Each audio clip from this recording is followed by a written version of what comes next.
Hey guys, welcome to the Creative Mike podcast. I have a special guest today on this episode.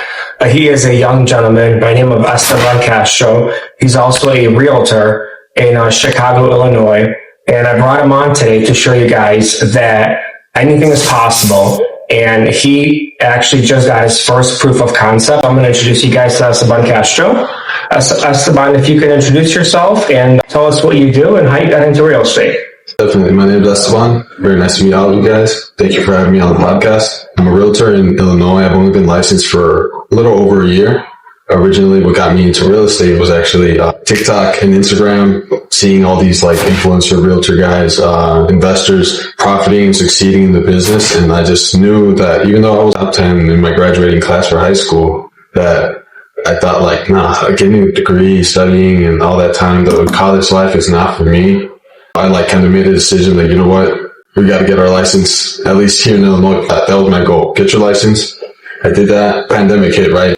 That was like a time that some said real estate was really good, but then like others said it wasn't. You make it what it is, right? How old were you when you got it?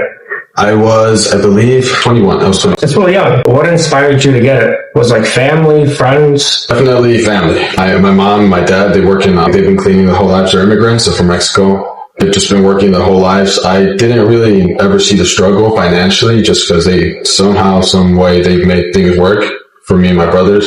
But then now, knowing the struggles and the debt that they have associated to the names, what they've gone through, motivated me to like take, more risks. Now, I gotta know, how many times did it take you to pass the test? One time? Yeah. Wow. One time. That is rare. Right. That is very rare. Right. Usually realtors, probably 2, 3, 4, even 5 times, right? Mm-hmm. I didn't think the test was too difficult. I've heard otherwise, but we were able to get that done. How did you get into like creative finance? I gotta give credit to just social media, man. YouTube, TikTok.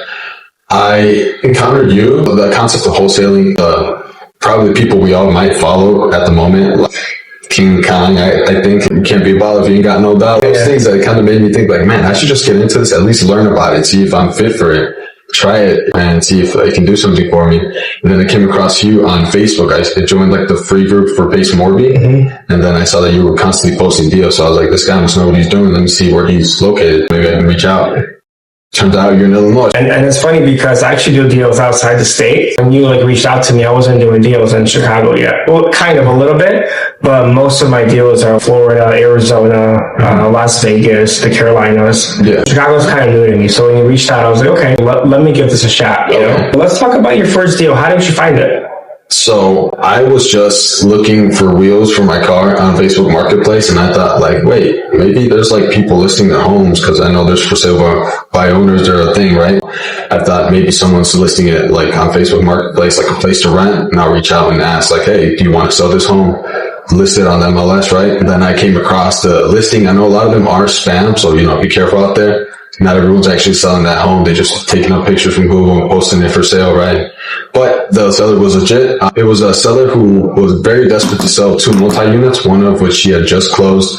So I was trying to lock in that other listing, and then I just reached out. And since I was slightly educated on the creative thing, but I knew I had you as a contact at that point because I had reached out to you, I thought like, you know what, this might be that one that I've been looking for, and not list it, and let's try and go the creative route with it. So can you tell the audience, like, what was the seller's motivation to sell? From what I understood was that she wanted to move to Florida, Miami, right? Yep. So, exactly. So she didn't want to list it just because the net to seller might not have been that attractive to her in the transaction. And so she decided to like, you know what, let me list it for myself, like by herself. But of course, for sale by owners always encounter issues. It's really easier said than done. She wanted to get to Florida and she's having trouble selling the property. Well, I just offered her a solution that we could provide. I was actually in Atlanta. Yeah. And you called me.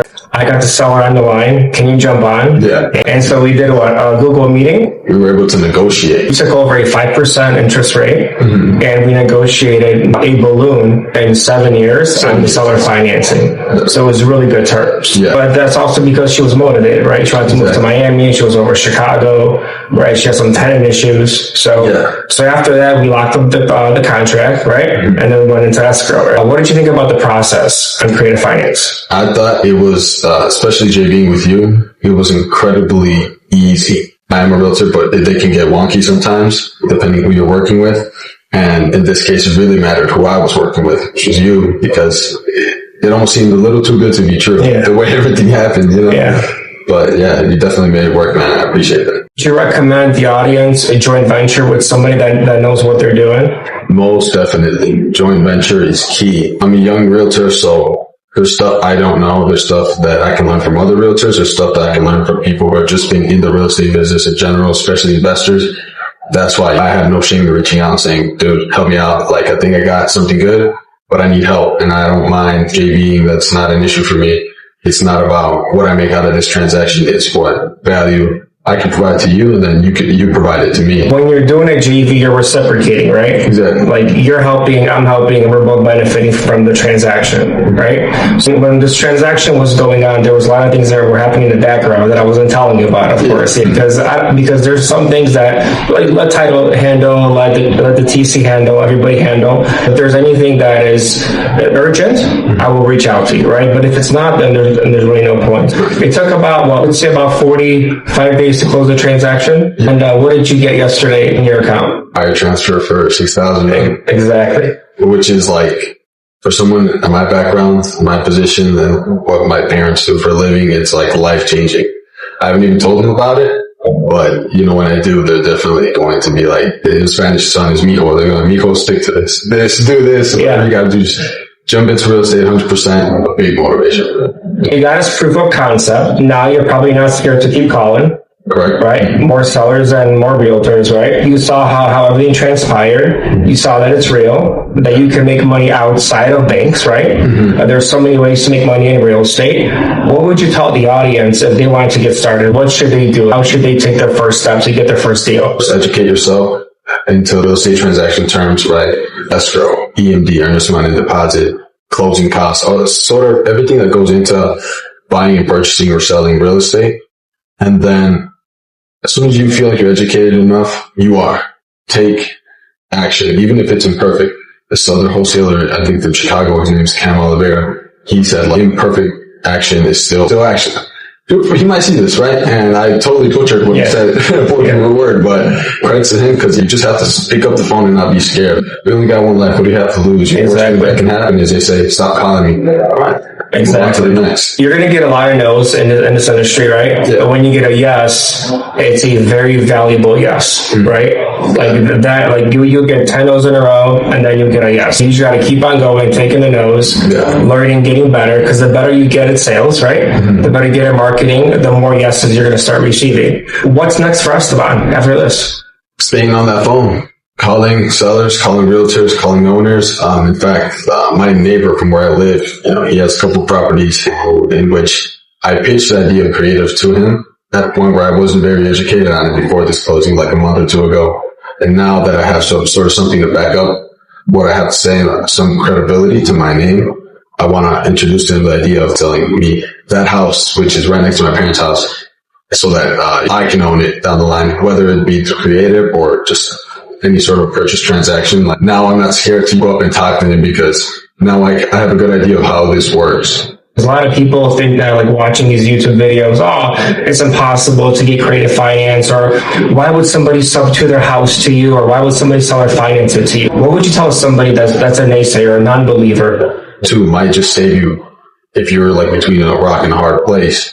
It might be something you want to entertain and at least educate yourself on, so that when someone does approach you with this, you actually have some sort of idea as to how it works. And yeah, it can be like a life-changing help to you as a homeowner or as a seller. Right. Don't put your mind into the seller's mind, right? You don't know what they're going through. So anybody watching this that's your age, you're obviously very young, how do they connect with you? Reach out to me on Instagram. My handle is Castro_EST. Facebook is Esteban Castro, Midwest Signature Properties. And just reach out for any questions. Reach out to Mike, of course, because I gotta give credit to you, man. Thank you so much. You're welcome. This was awesome partying with you. It's like one of those connections. When I met you, I was like, I already know I'm going to do business with this guy. This guy seems like a great guy, stand-up guy. You either, click with someone or you don't, and that's totally fine. You cannot force alignment with people, right? Exactly. Phone number is 630-644-4793. Text me if possible. Please don't call me at night, but still reach out. And also, guys, he's a realtor. So if you're looking to buy a house through a bank, please reach out to him. Yeah, let me know. I can connect you. Our office is doing business all over Illinois, right? If you need a lender, I got plenty of those guys that I love working with, and I would love to connect you. Or if you have someone that you want me to do business with, like a lender, attorney, have them reach out, man. If you guys have any questions, reach out to him. And of course, if you have any questions, reach out to me. Thank you.